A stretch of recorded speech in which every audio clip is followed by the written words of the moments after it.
So hello mga coins, mapagpalang araw po sa ating lahat. So yun, thank you po pala sa mga nakapanood ng aking last video. So ito po yun. So yun, maraming salamat po sa pagko-comment po ninyo, at the same time sa pagla-like po ninyo sa aking mga video. So yun, in this video talakayin po natin yung mga 2008. So yun, yung mga nakaka-capsule, yun po yung mga variant po na aking pong kokolektahin or bubuin.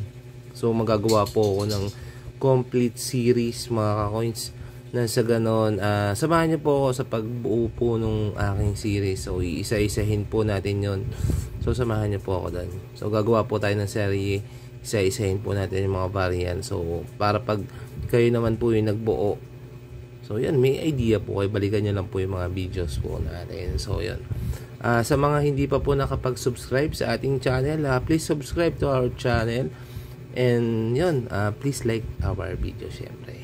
So huwag na natin masyadong patagalin, pahabain. So tara, let's go!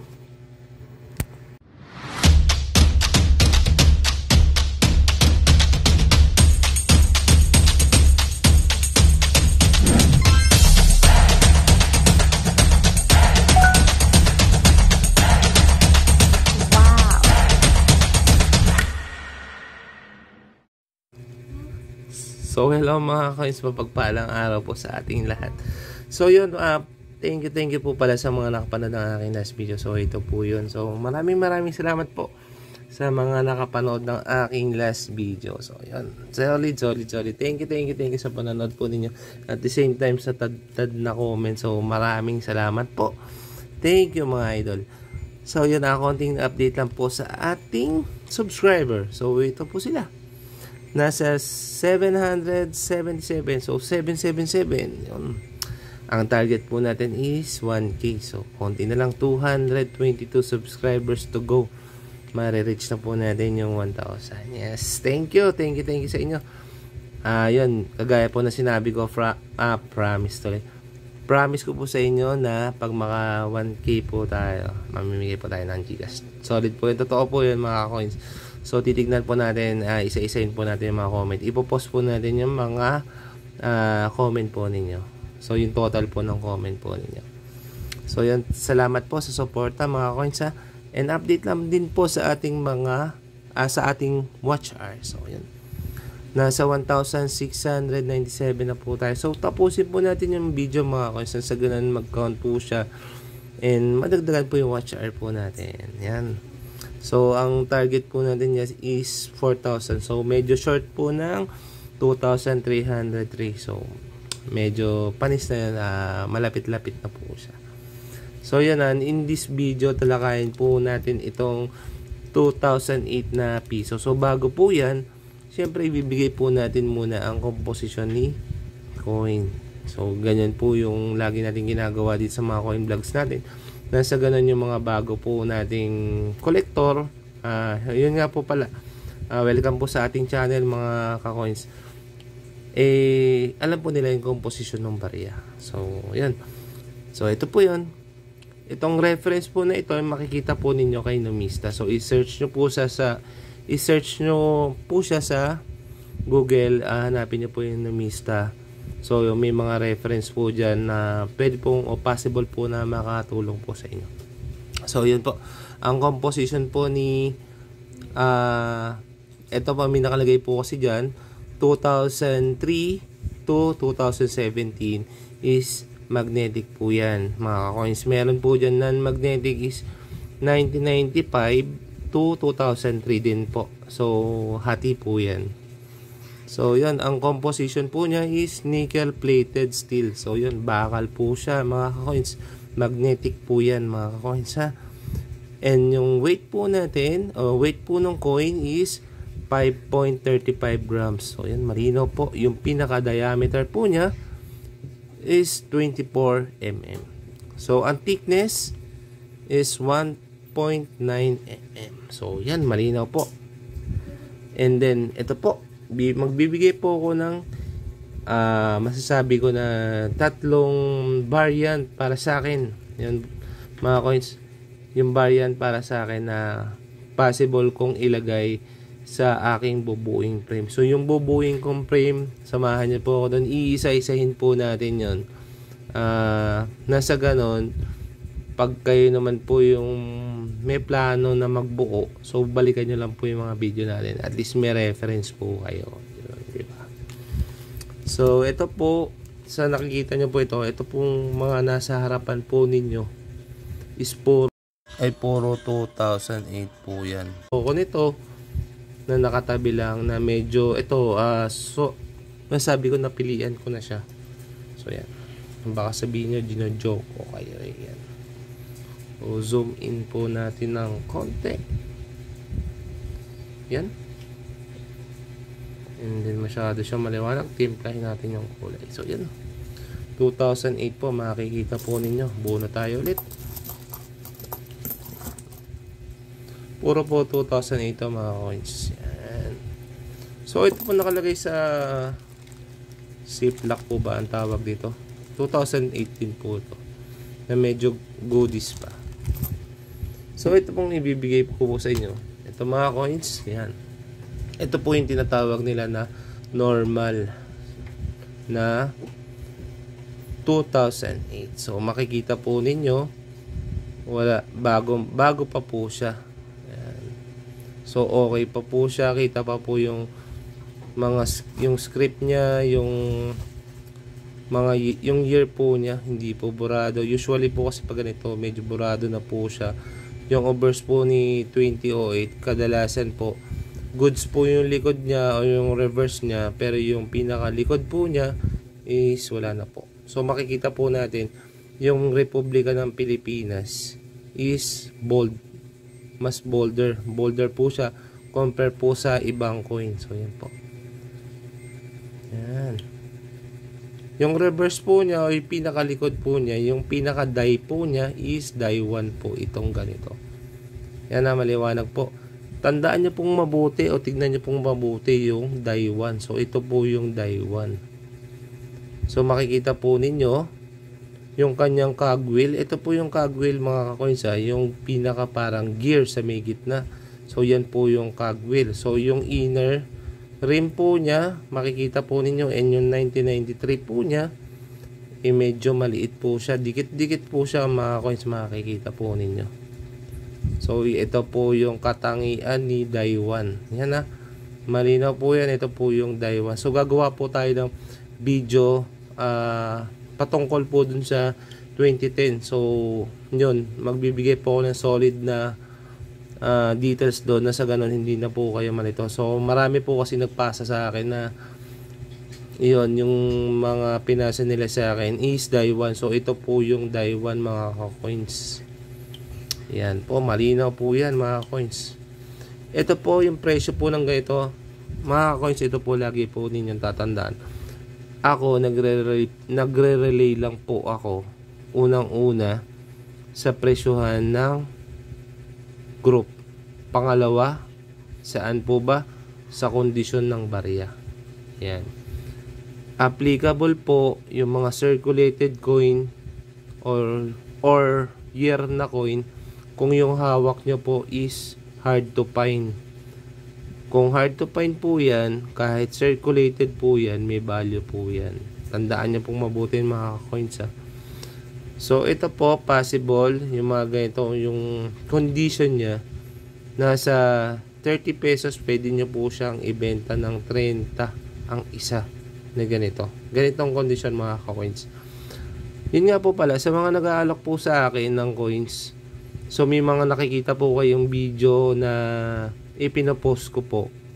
So mga ka-coins, lagi nyo pong tatandaan, yung mga binibili ko po, kung pa isa-isa lang, is kunyari, bumili ako sa inyo ng ganito, halagang 40, sabihin na natin 50. Yung shipping fee po nun, pinakamababa 90 pesos, pinakamataas 150. Kung magpapa LBC po kayo, 200 po yan.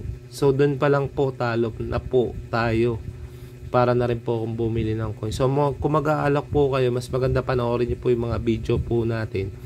Nasa ganun, kung mag-alok po tayo, medyo marami para sulit naman po yung shipping. Buti po sana kung tayo po ay magkakapit bahay lang, pwede tayo mag-meet up para hindi po tayo gumastos dun sa shipping fee. So ito po, possible 30 pesos ang isa. So may mga nabilhan po ako dyan, may subscriber po tayo na nabilhan po natin ng coins. So pinalalamog ko po yun. I think gumastos din ako ng 200 plus. Then nagbigay ako ng tips sa rider, syempre kawawa na malayo yung biyahe, naligaw pa sila.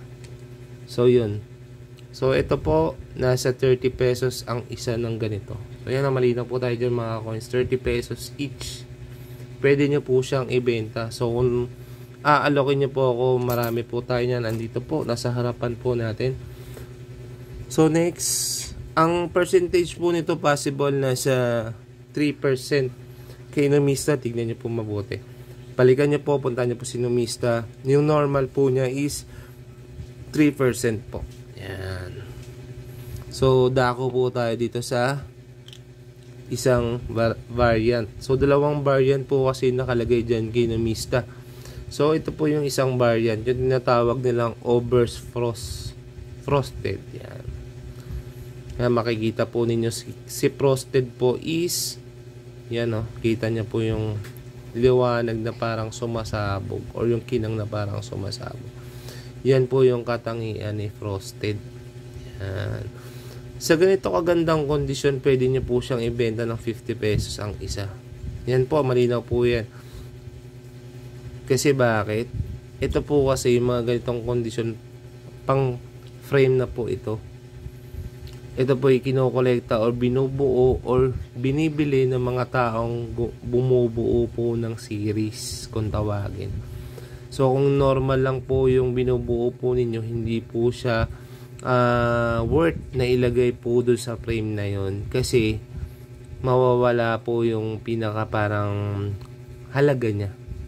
So ang dapat na nilalagay doon is normal lang po. Pero kung bubuo po kayo ng series, kailangan nyo po ng ganito. So ito pong mga ganito is para sa akin mga coins, pang frame na to.